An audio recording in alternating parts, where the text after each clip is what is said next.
अहेरी तालुक्यातील इंदाराम येथे हनुमान जन्मोत्सवाचे औचित्य साधून महाराष्ट्र प्रदेश काँग्रेस कमिटीचे महासचिव डॉक्टर अजयभाऊ कंकडालवार आणि काँग्रेस नेत्या सोनालीताई कंकडालवार यांनी पवनसूत हनुमानाचे दर्शन घेऊन पूजा अर्चा केली।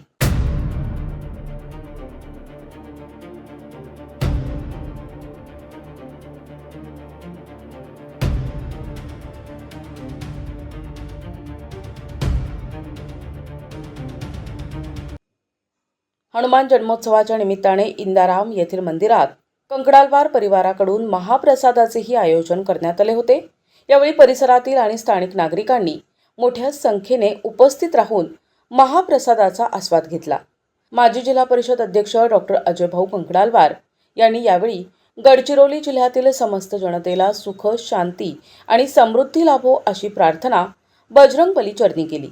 या भक्तिमय सोहळ्याला मातोश्री मंदाबाई रामैयाजी कंकडालवार, इंदाराम ग्रामपंचायतचे उपसरपंच वैभव कंकडालवार, स्मिता वैभव कंकडालवार, युवराज कंकडालवार, विराज कंकडालवार यांच्यासह स्थानिक काँग्रेस पदाधिकारी, कार्यकर्ते आणि गावातील नागरिक मोठ्या उत्साहात उपस्थित होते। हनुमान भक्तांच्या उपस्थितीत हा जन्मोत्सव कार्यक्रम अत्यंत थाटात पार पडला। प्रतिनिधी शंकर मुत्तेलवार, NTV न्यूज मराठी, गडचिरोली।